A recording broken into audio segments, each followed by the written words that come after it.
नमस्कार मित्रांनो, स्वागत आहे तुमचं आपल्या चॅनलवर. चला तर आज पुन्हा नवीन कथेला सुरुवात करूया. चॅनलवर नवीन असाल तर सबस्क्राईब करायला विसरू नका. माझं नाव अमेय. आमच्या घराशेजारी काही महिन्यांपूर्वी एक कुटुंब भाड्याच्या घरात राहायला आलं. त्यांचे आडनाव राठोड. घरात 3 माणसं: शेखर राठोड, त्यांची पत्नी संजना आणि त्यांची मुलगी मनस्वी. संजना मावशी सुमारे 42 वर्षाच्या, पण त्यांचं व्यक्तिमत्व पाहिलं की वय ओळखूनच येत नव्हतं. गोरीपान, शांत, संयमी आणि नेहमी नीटनेटकी. शेखर काका एका खाजगी कंपनीत अकाउंटंट होते, तर मनस्वी अजून 12वीला शिकत होती. माझं इंजिनिअरिंग डिप्लोमाचं 2रं वर्ष सुरू होतं. त्यांची ओळख ज्या दिवशी झाली त्या दिवसापासूनच संजना मावशी माझ्याशी आपुलकीने बोलू लागल्या. माझी आई सकाळी नोकरीला जायची आणि संध्याकाळी थकून यायची, त्यामुळे मी बहुतेक वेळा घरात एकटाच असायचो. हळूहळू मी राठोड कुटुंबात मिसळू लागलो. संजना मावशी मला तोंड पाहून हसत बोलत, चहा पाजत आणि अधूनमधून घरातील छोटे मोठे काम सांगत माझ्यात त्यांना आपला मुलगा दिसत असे असा मी समजत होतो. डिप्लोमा पूर्ण करताना माझ्यावर घरच्यांचा थोडा दबाव होता, कारण त्यांनी माझ्याबद्दल मोठी स्वप्न पाहिली होती, पण माझा कल त्यात फारसा नव्हता. तरीही मी प्रयत्न करत होतो. एका संध्याकाळी मी घरासमोर बसलो होतो, तेव्हा मनस्वी धावत येऊन म्हणाली, अमेया, पप्पांची तब्येत बिघडली आहे, मम्मी घाबरले आहेत, पटकन येशील का? मी लगेच त्याच्याकडे गेलो. शेखर काकांच्या चेहऱ्यावर ताण दिसत होता. संजना मावशी जवळ बसून त्यांना पाणी पाजत होत्या. मी ताबडतोब रिक्षा बोलावली आणि आम्ही काकांना हॉस्पिटलमध्ये नेलं. डॉक्टरांनी सांगितलं की त्यांना हलकासा स्ट्रोक आला आहे आणि काही काळ त्यांची पूर्ण काळजी घ्यावी लागेल. त्यांना ॲडमिट केलं. मी रोज हॉस्पिटलमध्ये ये जा करत होतो, कारण मावशींची परिस्थिती पाहवत नव्हती. 5-6 दिवसांनी काका डिस्चार्ज झाले. त्यांच्या शरीराची हालचाल कमी झाली होती. आता घरातील सगळी जबाबदारी संजना मावशींवर आली. काका खुर्चीत बसण्या इतकेच बरे होते, चालणे, स्वतः खाणे यासाठी त्यांना मदतीची गरज होती. मनस्वीचं अभ्यासाचं प्रेशर असल्याने तीही खूप थकलेली असे. संजना मावशी मला म्हणाल्या, अमेया, जर शक्य असेल तर तू थोडा वेळ मदत करशील का? मला एकटीला सगळं जमत नाही. मी होकार दिला, कारण मीही शेजारी आणि माणुसकी म्हणून ते करणं मला योग्य वाटलं. सकाळ संध्याकाळ मी त्यांच्या घरी जाऊ लागलो. काकांना उठवणे, बसवणे, औषध देणे ही काम मी करायचो. पण या सगळ्यात एक वेगळाच बदल जाणवत होता.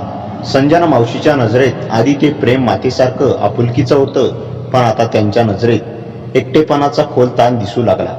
एक दिवस मी सकाळी गेलो तेव्हा मावशी काकांना गरम पाण्याने पुसत होत्या आणि ते काम नीट जमेन असं झालं होतं. त्यांनी मला हाक मारली, अमेया, जरा मदत कर. मी काकांना नीट बसवून हातपाय पुसू लागलो. पण माझ्या लक्षात एक गोष्ट आली. मावशी माझ्याकडे नव्या नजरेने पाहू लागल्या होत्या. त्यांच्या नजरेत कृतज्ञता, पण त्याबरोबर काहीतरी वेगळेही होतं. त्या शांतपणे म्हणाल्या, तू नसतास तर हे सगळं मी केलं असतं अमेया. तू देवाने पाठवलेला मुलगाच आहेस. मी असलो, पण माझ्या मनात मात्र काहीतरी विचित्र हलायला लागले. दिवस पुढे जात होते आणि मी त्यांच्याकडे जास्त वेळ घालवू लागलो. काका एके दिवशी माझ्या हातात हात घेऊन म्हणाले, बाळा, तू आमच्यासाठी देवदूत आहेस. त्यांच्या त्या शब्दांनी माझं मन दाटून आलं, पण त्याचवेळी अपराधाची एक स्पष्ट छाया मनात उठली, कारण आता संजना मावशी माझ्याकडे जास्त वेळ थांबून बघू लागल्या होत्या. हळूहळू त्यांनी मला अनेकदा एकट्याने बसून बोलावू लागले. एक दिवस रात्री मी त्यांच्याकडे गेलो तेव्हा काका झोपले होते आणि मावशी एकटी सोफ्यावर बसल्या होत्या. त्यांच्या चेहऱ्यावर ताण, डोळ्यात पाणी आणि ओठावर शब्द नव्हते. मी विचारलं, मावशी, तब्येत ठीक आहे ना? त्या माझ्याकडे पाहत म्हणाल्या, अमेया, माणूस जगतो प्रेमावर, साथीवर, पण माझं आयुष्य तर एवढंच उरलंय. त्या बोलता बोलत रडू लागल्या. मी त्यांना शांत करत म्हणालो, मावशी, तुम्ही मजबूत आहात. मी आहे ना तुमच्या सोबत. त्या अचानक माझा हातात घेऊन म्हणाल्या, हो, तू आहेस म्हणूनच तर अजून धीर धरू शकते. पण मनातला रिकामेपणा कोणाला सांगू? त्या क्षणी खोलीत एक गडद शांतता पसरली. त्यांच्या गरम ओलसर डोळ्यांनी माझ्याकडे पाहिलं आणि माझं मन गोंधळलं. त्या म्हणाल्या, अमेया, मी बाई आहे, माझ्याही भावना आहेत. एकटेपणा माणसाला आतून पोखरून टाकतो. त्यांनी माझा हात अधिक घट्ट धरला. त्या क्षणात मला जाणवलं, ही सीमा धोकादायक आहे. मावशी पुढे काय बोलणार होत्या, काय करणार होत्या, ते कदाचित मी ओळखू शकत नव्हतो. पण त्या रेषेच्या पुढे जाणं चुकीचं होतं. मी त्यांचा हात हळूच सोडवत म्हणालो, मावशी, तुम्ही सध्याच्या परिस्थितीमुळे खूप कमकुवत वाटत आहात, पण हे सगळं तात्पुरतं आहे. तुम्हाला आधार हवा आहे, मी आहे, पण चुकीच्या मार्गाने नाही. संजना मावशी काहीच बोलल्या नाही. त्या क्षणभर माझ्याकडे पाहत राहिल्या आणि हलक्या आवाजात म्हणाल्या, तू खूप मोठा मनाचा मूल आहेस अमेया. देव तुझं भलं करो. त्या रात्री मी शांतपणे त्याच्याकडे बाहेर पडलो. पुढच्या दिवसापासून आम्ही पुन्हा नेहमीसारखंच वागू लागलो. मी मदत करत होतो, पण मनातल्या रेषा दोघांनीही स्पष्ट ठेवायला सुरुवात केली. काका हळूहळू बरे होत गेले. मनस्वीचं शिक्षण छान चाललं. संजना मावशीच्या डोळ्यातली पोकळीही कमी होऊ लागली. मला या सगळ्यातून एक गोष्ट कळली. कधी कधी प्रेम, आधार, आकर्षण या भावना आपल्याला चुकीच्या दिशेला नेतात, पण योग्य वेळी थांबणं हेच सर्वात मोठं सामर्थ्य असतं. ही घटना माझ्या आयुष्यातील एक मोठं वळण बनली. मी योग्य ते निवडलं, म्हणून आजही मावशींच्या डोळ्यात माझ्यासाठी आदर आहे आणि तेच माझ्यासाठी सर्वात मोठं बक्षीस. काका आता थोडे चालू लागले होते. डॉक्टरांनी सांगितलं होतं की नियमित फिजिओथेरपी आणि घरच्यांनी दिलेला आधार यामुळे यांचा आत्मविश्वास परत येईल. मी सकाळी कॉलेजला जाण्यापूर्वी आणि संध्याकाळी घरी आल्यावर त्यांना काही स्ट्रेचिंगचे व्यायाम करून द्यायचो. घरात आता पूर्वीसारखंच नैसर्गिक वातावरण होतं. संजना मावशी मला आधीसारख्याच औपचारिकतेने बोलायच्या, पण त्यांच्या नजरेत आता स्थिरता दिसत होती. एके दिवशी संध्याकाळी मी व्यायाम करून काका सोफ्यावर बसवले. ते मोबाईलवर एखादं भाषण ऐकत होते. मनस्वी पुस्तक घेऊन अभ्यास करत बसली होती. संजना मावशी स्वयंपाकघरातून माझ्यासाठी चहा आणून म्हणाल्या, अमेया, काही मिनिटं बस. मी चहा घेतला आणि बाजूच्या खुर्चीत बसलो. त्या शांतपणे म्हणाल्या, तुझ्यासाठी एक गोष्ट सांगायची होती. मी लक्ष देऊन बसलो. मावशी म्हणाल्या, त्या दिवशी मी थोडी भरकटले होते. जीवनात अचानक पडलेल्या भाराने मन अस्वस्थ झालं होतं. माझ्या भावना चुकीच्या दिशेने गेल्या असत्या, पण तू थांबवलंस आणि मला माझ्या चुका दाखवल्यास. त्यांच्या आवाजात प्रामाणिकपणा होता. त्यांच्या शब्दांनी मला हलकं वाटलं. मी म्हणालो, मावशी, त्या परिस्थितीत कुणाच्याही भावना डळमळू शकतात, पण तुम्ही स्वतःला आवरलं ते मोठं आहे. त्या म्हणाल्या, नाही अमेया, आवरलं तू, आणि त्यासाठी आयुष्यभर तुझ्यावर कृतज्ञ राहीन. त्याच वेळी काकांचा आवाज आला, अमेया, जरा इकडे ये. जरा. मी उठलो. काका मोबाईलवर काहीतरी बघत होते. ती म्हणाली, तुझं भविष्य चांगलं आहे बाळा, पण तू घरकामात इतका गुंतून राहतोस की कधी कधी वाटतं स्वतःच्या आयुष्याकडे तू दुर्लक्ष करत नाहीस ना. मी हसत म्हणालो, नाही काका, तुमची मदत करणं हे माझं कर्तव्य आहे. काका माझ्या खांद्यावर हात ठेवून म्हणाले, पण एका कुटुंबाची जबाबदारी तुला आयुष्यभर पेलायची नाही. तू तुझं स्वप्न, तुझं करिअर, तुझं आयुष्य त्याला प्राधान्य दे. आम्ही सांभाळू स्वतःला. त्यांच्या शब्दांनी मनात हलकासा विचित्र भाव उठला, कृतज्ञतेचाही आणि दूर जाण्याच्या भीतीचाही. त्या रात्रीनंतर मी स्वतःचा वेळ थोडा नीट व्यवस्थित करू लागलो. अभ्यास, प्रोजेक्ट्स, इंटर्नशिप हे मी लक्ष देऊन करू लागलो. पण राठोड कुटुंब माझ्यासाठी कधीच परकं नव्हतं, राहणारही नव्हतं. काही आठवडे गेले. काका आता हातावर आधार घेऊन घरात थोडंसं फिरू लागले होते. मनस्वी 12वीच्या परीक्षेची तयारी करत बसली होती. एक दिवस अचानक मावशीने मला विचारलं, अमेया, तुझं पुढचं प्लॅन काय? पुढे डिग्रीला जाणार का? मी हलकसं हसलो. मला डिग्री करायची आहे, पण आर्थिक बाजू थोडी अवघड जाते. त्या काही क्षण विचारात पडल्या, मग म्हणाल्या, माझं ऐकशील? मी मान हलवली. त्या म्हणाल्या, शेखरजींचा एक ओळखीचा आहे, एका चांगल्या कंपनीत ट्रेनिंगसाठी मुलं घेतात, तिकडे जाऊन बघ, तुझ्यात क्षमता आहे.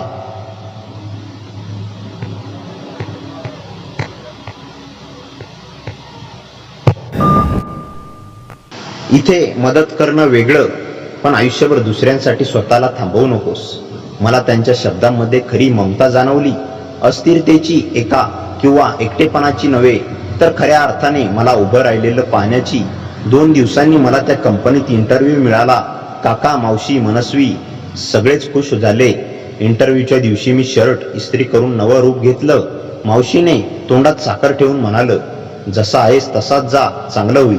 मी इंटरव्ह्यू देऊन आलो. 3 दिवसांनी मला कॉल आला. मी सिलेक्ट झालो होतो. हा आनंद जास्त माझ्यापेक्षा राठोड कुटुंबाच्या चेहऱ्यावर दिसत होता. काका म्हणाले, आता तू मोठा होणार आहेस बाळा, मनस्वी आनंदाने म्हणाली, अमेया दादा, ट्रीट मिळणार. आणि संजना मावशी त्या माझ्याकडे पाहून शांतपणे म्हणाल्या, तू तुझा मार्ग शोधलास. यापेक्षा मोठं समाधान नाही. त्या क्षणी मला जाणवलं, संबंध कधी कधी चुकीच्या दिशेला वळतात, पण योग्य वेळी स्थिर राहणं नात्याला पुन्हा पवित्र बनवतं. त्या दिवशी मी राठोड कुटुंबाला मिठी मारली, मनात पूर्ण शांतता घेऊन. कारण मी त्याचं घर वाचवलं नव्हतं, तर त्यांच्यातील विश्वास वाचवला होता.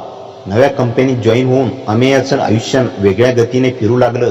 ऑफिसची दुनिया नवीन होती, लोक, कामात, पद्धत, शिस्त, स्पर्धा. पण अमेय शांत, स्थिर आणि मेहनती होता. ट्रेनिंगमध्ये त्याने पहिल्या आठवड्यातच चांगली छाप पाडली. त्यांच्या टीम लीडने त्याला म्हणलं, तुझ्यात एक वेगळी प्रामाणिकता आहे, ती कमी लोकांमध्ये दिसते. ही वाक्य त्याला अधिक प्रोत्साहन देऊ लागली. काम वाढत गेलं होतं, जबाबदाऱ्या वाढत होत्या आणि त्याचबरोबर आत्मविश्वासही. पण जेव्हा संध्याकाळी घरी परतायचा, तेव्हा राठोड घरातील आवाज, चहा आणि परफ्यूमचा हलका सुगंध त्याला तसाच आपल्या घरासारखा वाटायचा. एक दिवस अमेया ऑफिसमधून थोडा उशिरा परतला. दार उघडताच मनस्वी धावत आली, दादा कुठे होतास? आम्ही वाट पाहत होतो. काका सोफ्यावर बसले होते, हातात काठी, पण चेहऱ्यावर पूर्वीपेक्षा खूप स्थिरता. संजना मावशी मात्र स्वयंपाकघरात तशीच शांतपणे काहीतरी बनवत होत्या. अमेया म्हणाला, आज थोडा जास्त काम होतं.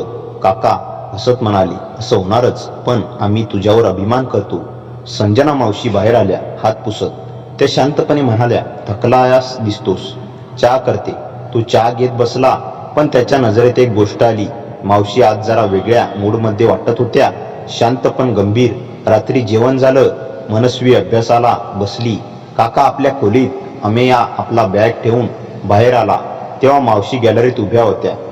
अमेया त्यांच्या शेजारी गेला. त्या म्हणाल्या, खूप गडबड झाली असेल ना आज? हो, पण जमतंय, अमेया म्हणाला. त्या क्षणभर त्याच्याकडे पाहत राहिल्या, मग खूप हळू आवाजात म्हणाल्या, अमेया तुला एक गोष्ट सांगायची आहे. अमेया थोडा चकित झाला. काय मावशी? त्या थोडा वेळ शांत राहिल्या, मग म्हणाल्या, तुझ्या आयुष्यात आता नवीन वातावरण, नवीन लोक, नवीन संधी, हे सगळं सुरू झालंय.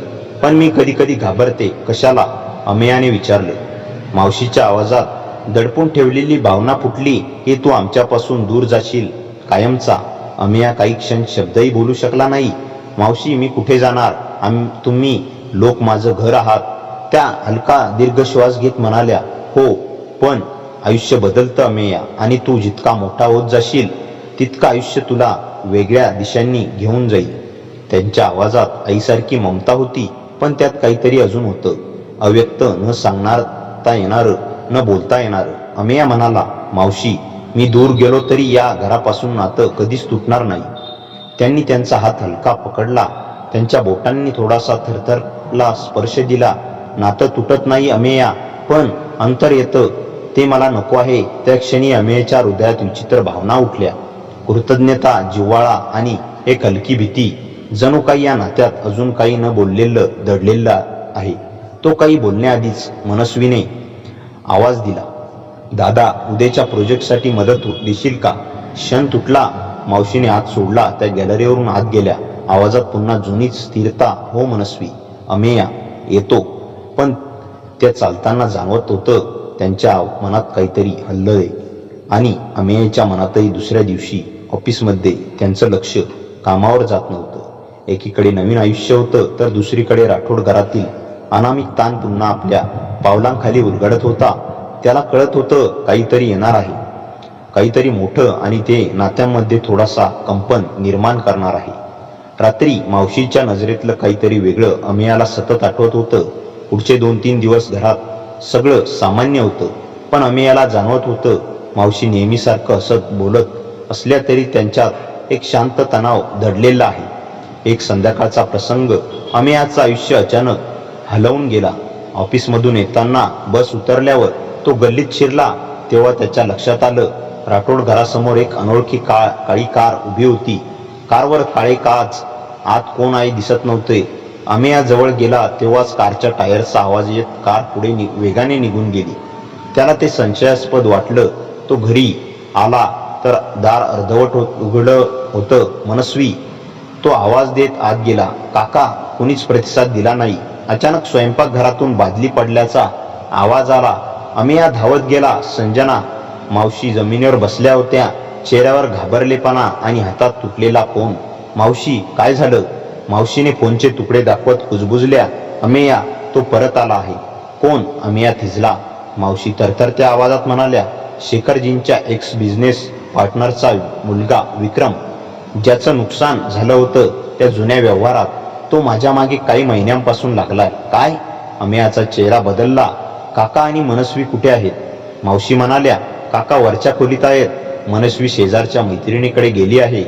पण विक्रम इथे आला होता माझ्याशी बोलायला. एकटं. अमेयाच्या आत काहीतरी पेटलं. काय बोलला? तो म्हणाला की न भरलेलं जुनं देणं आता इतर पद्धतीने वसूल करेल. मावशीने चे डोळे भरले. मी दरवाजा बंद करणार होतो तेव्हा त्याने फोन हिसकावून फेकला. अमेया, तो धोकादायक आहे. अमेयाला आठवलं ती काळी कार, तो अनोळखी माणूस, सर्व जोडून आलं. तेवढ्यात बाहेर पुन्हा गाडीचा आवाज आला. मावशी थरथरल्या. तोच असेल. मावशी, तुम्ही शांत बसा, मी बघतो. अमेया बाहेर आला. कार पुन्हा त्याच जागी उभी होती. यावेळेस काच खाली झाली. आत एक 30-32 वर्षाचा दाढी केलेला कठोर नजरेचा माणूस बसला होता. तो हसला. ओ, तू अमेया, घराचा धर्मरक्षक. अमेया जवळ गेला. कशासाठी आलायस? विक्रम कारमधून बाहेर उतरला. तुझ्या मावशीशी आधीच बोललो होतो आहे, जुना हिशोब मिटवण्यासाठी. आणि तेवढं सोपं नाही. अमेया रागाने म्हणाला, पोलिसात जाईन मी. विक्रम जवळ येत हळू आवाजात म्हणाला, जाऊन बघ, पण आधी विचार कर. तुझ्या काकांना जिना चढणंही अवघड आहे. जर त्यांना कधी पडायला लागलं तर कोण वाचवणार? अमेयाची मुठी घट्ट झाल्या. धमकावतोयस? धमकी नव्हे, व्यवहार. विक्रम हसला. कुटुंबाचं देणं कुटुंबानंच घेतलं जातं. अमेया काही बोलण्याआधीच विक्रम कारमध्ये बसून गेला. लवकर भेटू. आणि कार वेगाने गल्लीतून निघून गेली. अमेया रागाने हादरलेल्या घरात आला. मावशी अजूनही कोपऱ्यात बसल्या होत्या.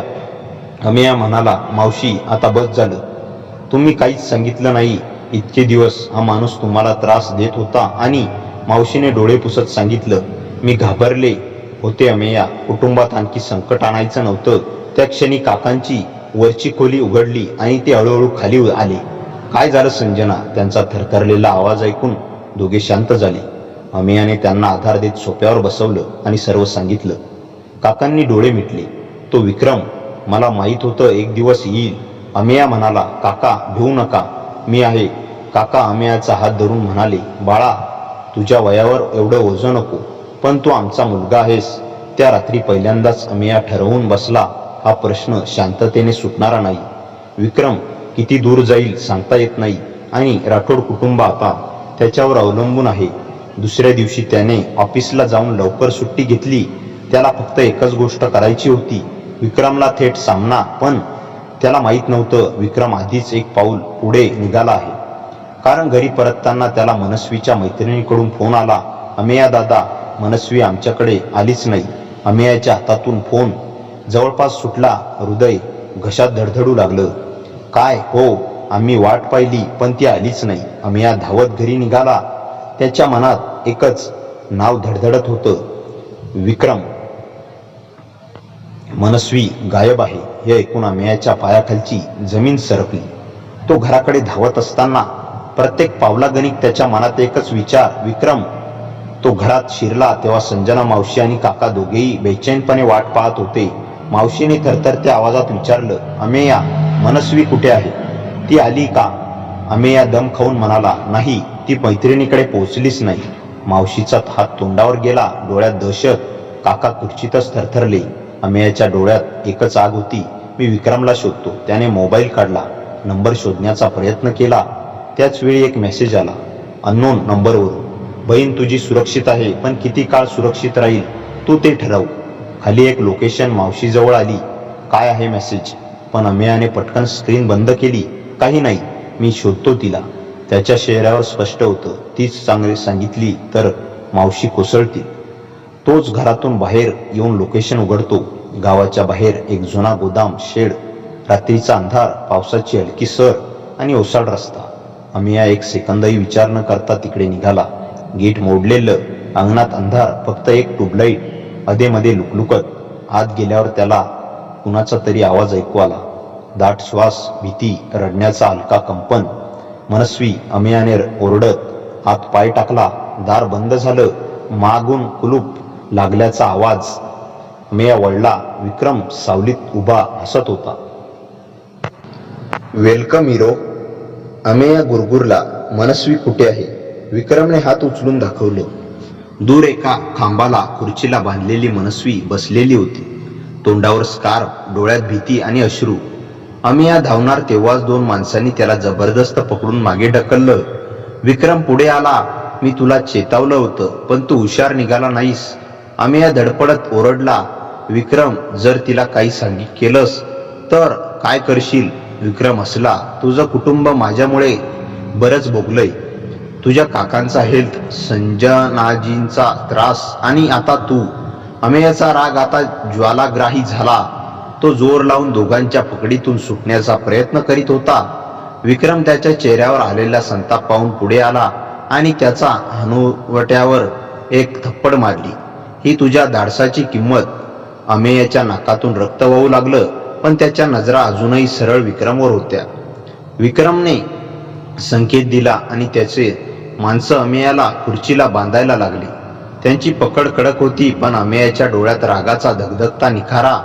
विक्रम त्याच्या समोर उभा राहून म्हणाला, आता एक व्यवहार करू. माझ्या बापाचं जे नुकसान तुझ्या काकामुळे झालं त्याची भरपाई तू करणार. कशाने? अमेया तुमकत म्हणाला. विक्रम खाली वाकला आणि गुरगुरत म्हणाला, तुझ्या कुटुंबापासून दूर जाऊन कायमचं. आणि संजनाजी, त्यांना काय करायचं ते मी ठरवेन. हे ऐकताच अमेयाच्या नसांमध्ये रक्त उसळलं, पण हात बांधलेले होते. विक्रम फिरून मनस्वीकडे गेला. तिला चेहऱ्यावरून स्कार्फ काढत म्हणाला, तुझा भाऊ खूप धाडसी आहे, पण धाडस कधी कधी महाग पडतं. मनस्वी थरथरली. दादा. तिचा आवाज खसखसत होता. आला. अमेयाने हाड मोडेल अशा ताकदीने दोरीवर दाब दिला, पण दोरी कडक होती. विक्रमने चाकू काढला आणि मनस्वीच्या गालावर हलकं ओरखडत म्हणाला, बघ मी किती लवकर कुणाला दाखवू शकतो. मनस्वी किंचाळली आणि त्या किंकाळीने अमेयाच्या शरीरात जणू विजेचा झटका दिला. विक्रम, त्या ओरडीत वेदना नव्हती, फक्त उग्र ज्वालाग्रहण होतं. तो खुर्चीला इतक्या जोराने हलवू लागला की संपूर्ण खुर्ची हलू लागली. विक्रम हसत होता. तू काही करणार नाहीस, पण त्याच्या लक्षात आलं नाही. अमेया स्वतःच्या मनगटावर दोरी जबरदस्तीने घासून फाडत होता. रक्त वाहत होतं, पण दोरी सैल होत होती. विक्रम मनस्वीला चिडवण्यात मग्न होता. त्याची माणसं दुर्लक्ष करत उभी. अखेर दोरीचा एक भाग तुटला. अमेयाच्या हातातून सुटला आणि त्याच्या विजेसारखी झेप घेत एका माणसाला पोटात कोपर मारला. दुसऱ्याच्या गुडघ्यावर लात आणि दोघे जमिनीवर कोसळले. विक्रम वळला, पण उशीर झाला होता. अमेया त्याच्यावर झेपावला. दोघे जमिनीवर कोसळले. विक्रमचा चाकू दूर फेकला गेला. अमेया त्याला जबरदस्त मारत होता. मनस्वीला स्पर्श केलास तर माझ्या घराला धमकावलंयस. आता तुला. विक्रमने पंच मारत सुटण्याचा प्रयत्न केला, पण अमेयाचा राग आता अडवण्यासारखा नव्हता. विक्रमची माणसं उठणार तेवढ्यात मनस्वीने ओरडत एक लाकडी काठी उचलून त्याच्यावर फेकली. दादा, मागे. एक माणूस अमेयावर झेपावला, पण अमेयाने त्याचा हात पकडून मागे वळवत जोरात भिंतीवर आपटलं. विक्रम उठण्याचा प्रयत्न करत असताना अमेयाने त्याच्या कॉलरला पकडून भिंतीवर दाबलं. विक्रम छटपटत म्हणाला, मी सोड. अमेया गुरगुरला, तू आमच्या घराला उद्ध्वस्त करायचा प्रयत्न केला, आता माझ्याकडून सुटका नाही. विक्रमची हवा जाऊ लागली. तो हाताने इशारा करत घाबरून म्हणाला, ठीक आहे, मी मागे हटतो, बस. अमेयाने शेवटचा जोर देत त्याला जमिनीवर फेकलं आणि पोलिसांना कॉल लावला. इथे अपहरण झालं आहे, जुनं गोदाम बायपास जवळ, लगेच या. या वेळात सायरनचा आवाज आला. पोलिसांनी गोदामात घुसून विक्रम आणि त्यांच्या माणसांना पकडलं. मनस्वी धावत येऊन अमेयाला घट्ट मिठी मारली. दादा, मला वाटलं नव्हतं मी आहे ना. अमेया तिच्या केसावरून हात फिरवत म्हणाला, काहीही होऊ दे, मी तुला कधीच एकटी सोडणार नाही. पोलिसांनी सर्वांना घेऊन जाताना विक्रम अमेयाकडे पाहत म्हणाला, आज नशिबाने वाचवलं तुला. पण अमेया त्याच्यावर खिजवत म्हणाला, आणखी एक शब्द बोललास तर उद्या नशीबही तुला वाचवणार नाही. विक्रम शांत झाला. बाहेर संजना मावशी आणि काका पोलिसांसोबत आले होते. मावशी मनस्वीला पाहताच धावत आल्या आणि तिला मिठी मारली. मग अमेयाकडे पाहिलं. त्याच्या डोळ्यात अश्रू होते. अमेया, तू आता आम्हाला पुन्हा वाचवलंस. अमेयाच्या हातावर अजूनही जखम होती. मावशीने त्याचा हात हलके धरला.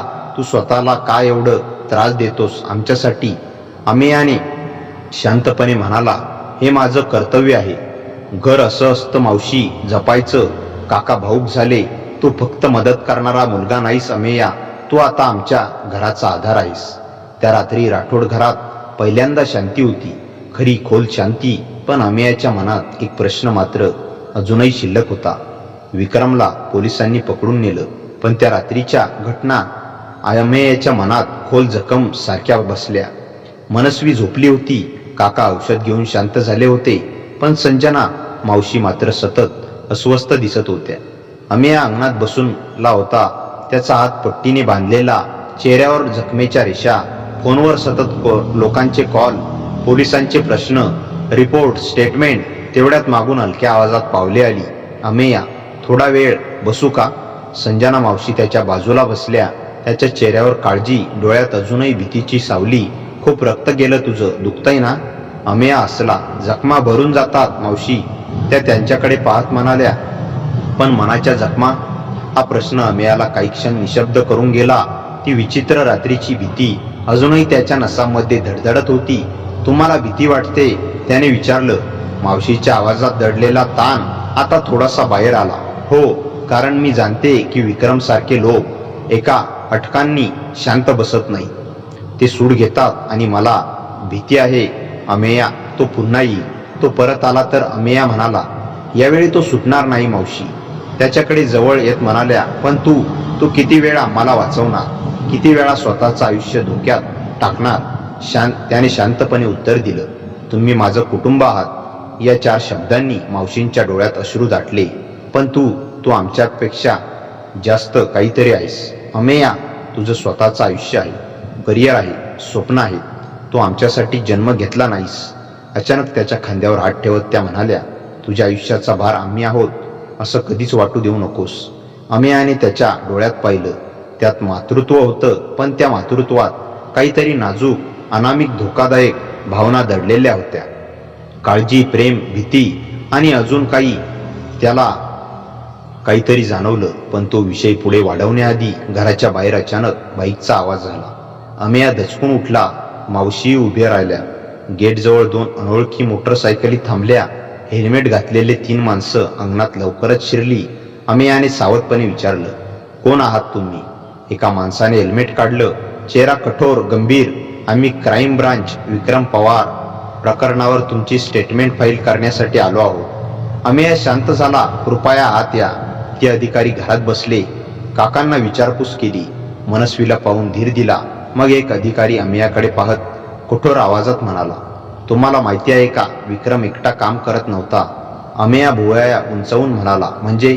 अधिकारी फाईल उघडत म्हणाला, विक्रम पाठीमागे एक व्यक्ती आहे जी त्याला आर्थिक मदत करत होती, शस्त्र देत होती आणि ज्याला तुमच्या काकांकडचं नुकसान वसूल करायचं होतं. कोणीतरी खूप प्रभावी. मावशी चिंता दळवत विचारलं, कोण? अधिकारी शांतपणे नाव घेत म्हणाला, अजय राणे. काका थरथरले. तो शेखरच्या बिझनेसचा प्रतिस्पर्धी होता, मोठा उद्योगपती आहे. अधिकारी मान हलवत म्हणाला, हो, आणि त्याचा हात पोलिसांपासून ते स्थानिक राजकारणातही खोल आहे. विक्रमचं अपहरण फक्त वरवरचं आहे, तुमच्यावर अजूनही धोका कायम आहे. अमेयाचा श्वास खोल झाला. मग आम्हाला काय करावं लागेल? अधिकारी म्हणाला, तुम्हाला कोर्टात साक्ष द्यावी लागेल, पण त्यासाठी तुम्हाला पूर्ण संरक्षण दिलं जाईल. काका हळू आवाजात म्हणाले, पण आता आम्हाला साक्ष दिली तर राणे आमच्या मागे लागेल. अधिकारी गंभीरपणे म्हणाले, तो आधीच मागे लागलाय. खोलीत शांतता पसरली. त्या शांततेत अमेयाचा आवाज ठामपणे उमटला, मी साक्ष देतो. संजना मावशी चकित होत म्हणाल्या, अमेया, नाही. तुला कल्पना आहे का मावशी? तो म्हणाला, जर आपण आता गप्प बसलो तर हा माणूस पुन्हा दुसऱ्या कोणावर अत्याचार करेल, तुमच्या घराला पुन्हा धोक्यात टाकेल. मनस्वीचं आयुष्य धोक्यात येऊ देणार नाही मी.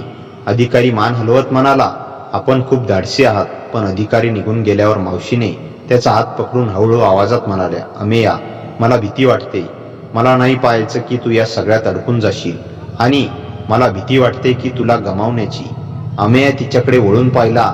मी काही होऊ देणार नाही, पण मावशींचे डोळे सांगत होते ते काही वेगळंच अनुभवत आहेत. त्या भावनांमध्ये अमेया अडकणं धोकादायक होतं, पण अपरिहार्य. पुढच्या काही दिवसांमध्ये कोर्ट, पोलीस, संरक्षण हे सगळं सुरू झालं. मनस्वी शाळेत काकांचे औषध आणि मावशी एका विचित्र भीतीत, अनामिक भावनांमध्ये हरवलेल्या. आणि एक दिवस साक्ष देण्यासाठी कोर्टात जाण्याआधी अमेयाला एका अज्ञात नंबरवरून कॉल आला. आवाज शांत, थंड आणि पूर्ण बिनधास्त. अमेया, मी अजय राणे बोलतोय. विक्रमचं नशीब खराब होतं, पण तू जर कोर्टात साक्ष दिलीस तर तुझ्या आयुष्यात कोण वाचणार ते तुलाच निवडावं लागेल. अमेया थिजला. धमकी देतोयस? राणे हसला. नको रे बाळा हे शब्द. मी व्यवहार करतो, जीव वाचवण्याचा व्यवहार. अमेयाचा आवाज कठोर झाला. साक्ष दिल्याशिवाय मी थांबणार नाही. कॉल कट झाला, पण अमेयाला पहिल्यांदा जाणवलं या खेळात भावनांपेक्षा मोठं काहीतरी आहे. सत्ता. आणि ही सत्ता आता थेट त्यांच्या कुटुंबाच्या जीवाशी खेळायला तयार आहे. अमेया त्या रात्री बराच वेळ जागाच होता. ईशाच्या मिठीतलं उबदारपण विसरता येत नव्हतं, पण त्याच्या मनात अपराधाची जळजळ होती. दुसऱ्या दिवशी सकाळी तो उठला तेव्हा घरात शांतता होती. अनिरुद्ध काका अजून झोपलेले होते आणि ईशा किचनमध्ये चहा करताना त्याच्याकडे नजर टाळत होती. दोघांमध्ये कालचं ओझं अडकून बसलं होतं. अमेयाला सहन झालं नाही. 1 मिनिट बोलू? तो हळू आवाजात म्हणाला. ईशा थोडी दचकल्यासारखी झाली, पण तिने मान हलवली. काल आपण जे केलं ते चुकीचं होतं, अमेया म्हणाला. त्याचा आवाज थरथरत होता. काकांचं एवढं चाललंय, त्यांनी माझी गरज आहे आणि मला माहिती आहे. ईशा कुजबुजली. तिच्या डोळ्यात अपराध आणि कुठेतरी दडलेलं ममत्व दोन्ही होतं. मी सुद्धा त्या क्षणात हरवले, पण आपल्याला थांबायचं हवं. बोलणं संपलं तसं दोघंही शांत झाले, पण त्यांच्यातील शांतता ही अंतर निर्माण करणारी नव्हती, तर उलट एक धोकादायक ओढ निर्माण करणारी होती. त्या दिवशी दुपारी डॉक्टरांनी अनिरुद्ध काकांना थोडं चालण्याचा प्रयत्न करायला सांगितलं. अमेया त्याच्या हाताला आधार देत होता, पण त्याच वेळी त्यांच्या नजरा ईशाकडे जात होत्या. तीही वारंवार मागे वळून त्याच्याकडे पाहत होती. त्याच्या नजरेच्या लयीत एक दडलेला स्पर्श होता. जणू काही दोघेही थांबूया म्हणत असूनही मनातून थांबत नव्हते. रात्री जेवणानंतर काका झोपायला गेले. घरात पुन्हा तीच शांतता पसरली. अमेया आपल्या खोलीत गेला, पण दरवाजाच्या पलीकडे पावलांचा मंद आवाज आला. क्षणभर त्याचं हृदय वेडेपिसे धडधडू लागलं. दार हलकसं उघडलं. ईशा उभी होती, तणावात, पण तिच्या डोळ्यात काहीतरी सांगू इच्छिणारी बेचैनी. अमेया, मला तुझ्याशी काहीतरी महत्वाचं बोलायचं आहे. ती उसासली. अमेया उठून उभा राहिला. काय झालं? ईशाने त्याच्याकडे पाहिलं. त्या नजरेत भीती, भावना आणि काहीतरी लपलेलं सत्य होतं. ज्या गोष्टीपासून आपण पळतोय ती गोष्ट कदाचित आधीच आपल्या आयुष्यात घडायला सुरुवात झाली. ती हळू आवाजात म्हणाली. अमेया थिजून गेला. काय म्हणतेस तू? ईशा हळूच म्हणाली. अनिरुद्धला काल रात्री शंका आली आहे आणि त्याने मला आज विचारलं की मी आणि तू काहीतरी त्याला सांगत का नाही. अमेयाच्या अंगावर काटा आला. काय? ईशा पुढे म्हणाली. आता हे सगळं लपवणं अवघड होत चाललंय आणि आज रात्री काहीतरी घडणार असं मला वाटतंय. अमेया तिथेच काही क्षण स्तब्ध उभा राहिला. ईशाच्या शब्दांनी खोलीतील हवा जड झाली होती. काकांना शंका आली. त्याचा आवाज अगदी हळू निघाला. हो, ईशा कुजबुजली, पण त्यांनी थेट काही सांगितलं नाही. फक्त माझ्याकडे पाहण्याची त्यांची नजर बदलली आहे. जणू काही ते आपल्या दोघांच्या वागण्यातलं काहीतरी शोधत आहे. अमेयाचा घसा कोरडा पडला. तो खिडकीकडे चालत गेला आणि खोल श्वास घेत म्हणाला. आपण असं करायला कधीच नको होतं. माहितीये, ईशा म्हणाली. तिच्या आवाजात अपराध होता, पण त्यात एक दडलेली ओढही होती जी दोघांनी मान्य न करता स्वीकारली होती. पण आता फक्त भूतकाळावर खंत करून काही होणार नाही. अनिरुद्धचं मन आधीच अस्थिर आहे. त्याला धक्का बसू नये. दोघे बोलत असतानाच अचानक हॉलमधून आवाज आला. एक हलका धक्का, जणू काही काठी किंवा खुर्ची पडली असल्यासारखा. अमेया आणि ईशा दोघेही दचकल्यासारखे थांबले. काही क्षण शांतता. मग ईशा हळू आवाजात म्हणाली. तो जागा झाला असावा. भीतीने तिला अमेयाच्या हाताला धरावंसं वाटलं, पण तिने स्वतःला थांबवलं. दोघेही हळू बाहेर आले. हॉल अंधारात बुडालेला होता. फक्त खिडकीतूनच येणारा चंद्रप्रकाश जमिनीवर पडत होता. त्या प्रकाशात अनिरुद्ध काका दिसले. खुर्चीला आधार देत उभे. त्यांच्या कपाळावर ताण होता आणि नजर सरळ अमेयावर. अमेया, ती हळू आवाजात म्हणाली, तू जागा आहेस? मला तुमच्याशी थोडं बोलायचं आहे. अमेया आणि ईशा दोघांच्याही अंगावर काटा आला. काकांच्या आवाजात संशय नव्हता, पण एक विचित्र शांतता होती, ज्यामुळे संशय अधिक स्पष्ट होत होता. काय झालं काका? अमेया पुढे गेला. अनिरुद्धने त्याच्याकडे पाहत विचारलं, काल रात्री तू माझ्या खोलीजवळ होतास का? हा प्रश्न असा होता की ईशाचा श्वास थांबला. अमेयाच्या मनात क्षणभर भीती, अपराध आणि धडधडणं सगळं एकत्र उफाळलं. पण त्याने स्वतःला सावरत म्हणलं, मी पाणी ठेवायला आलो होतो. काकांनी शांतपणे मान हलवली, पण त्यांची नजर ईशाकडे गेली. ईशा, तू काही सांगणार आहेस का?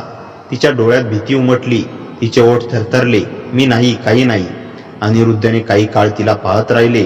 त्यांच्या नजरेत काहीतरी वेगळं होतं, जणू ते दोघांच्या चेहऱ्यावरून सत्य वाचवण्याचा प्रयत्न करत होते.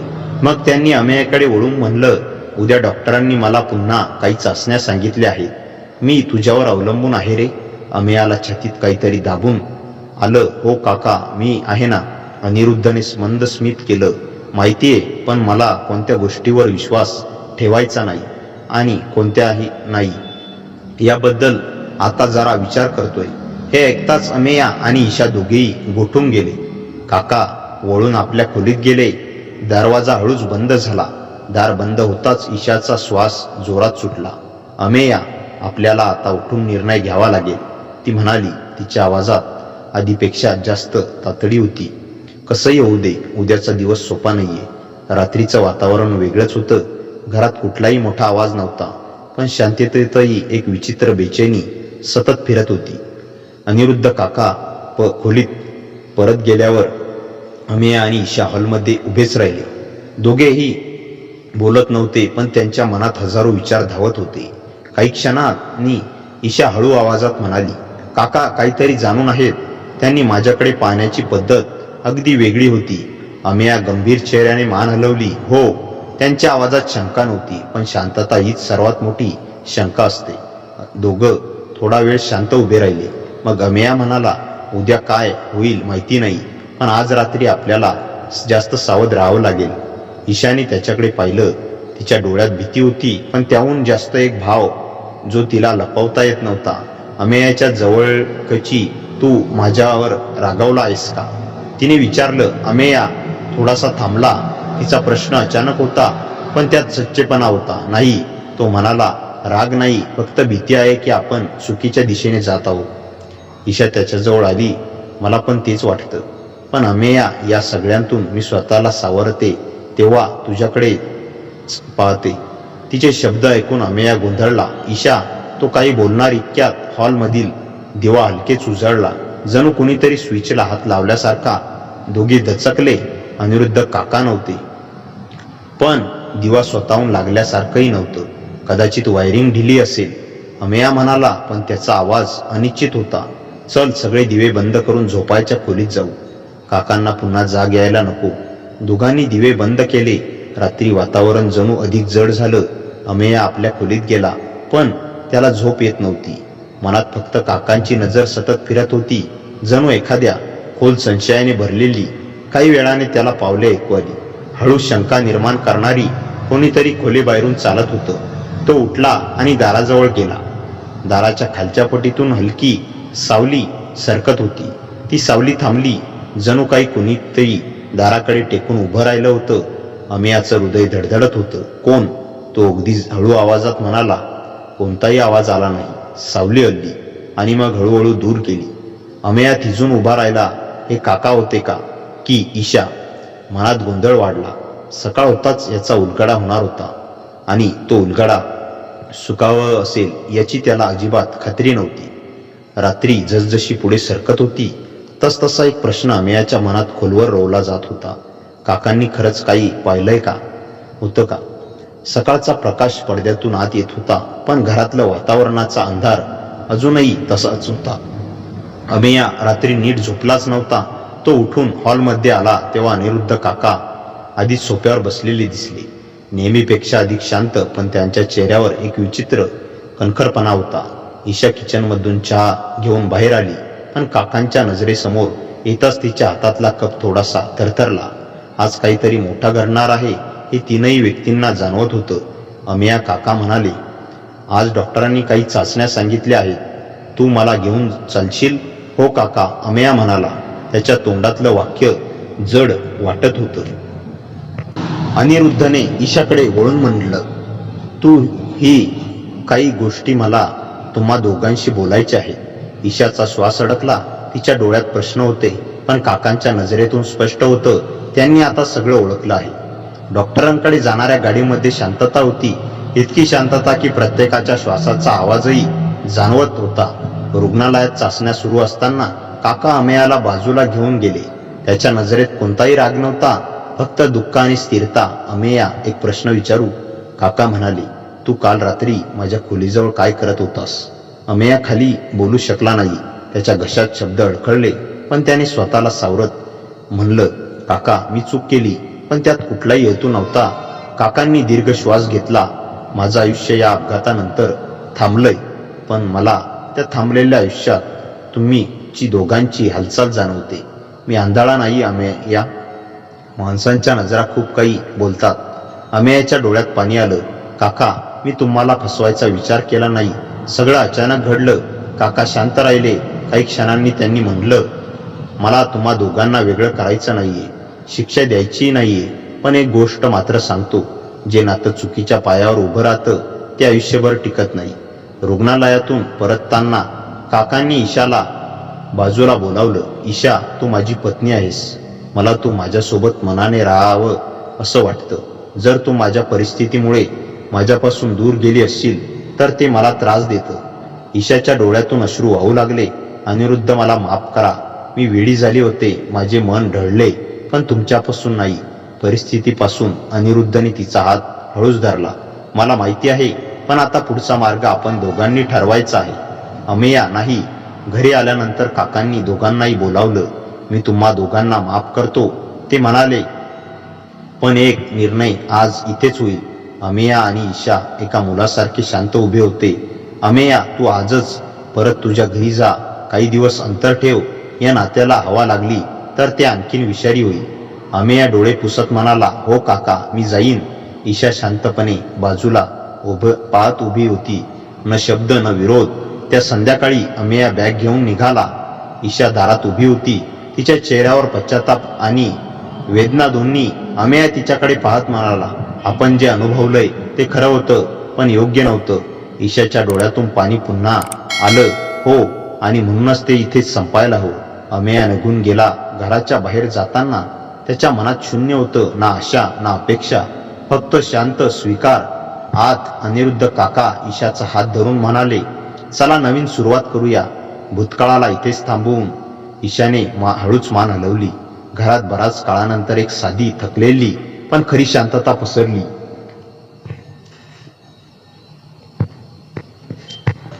आणि अमेया, तो त्या दिवसानंतर मागे वळून पाहिलं नाही. त्याने स्वतःला बदललं, आयुष्य नव्याने उभं केलं. काही चुका आयुष्यभर खुणा सोडतात, पण त्यातूनच योग्य मार्ग दिसतो. आणि हे तिघही त्या सत्याला शेवटी सामोरे गेले. मित्रांनो, कथा कशी वाटली कमेंटमध्ये नक्की सांगा. कथेला जास्तीत जास्त लाईक करा आणि हाईप या बटनावर क्लिक करायला विसरू नका. आपल्या मित्रमैत्रिणींमध्ये शेअर करा. आणि हो, चॅनलवर नवीन असाल तर चॅनलला सबस्क्राईब करायला विसरू नका. भेटूया पुन्हा अशाच इंटरेस्टिंग आणि धमाकेदार कथेसह. तोपर्यंत हसत राहा, खुश रहा. धन्यवाद.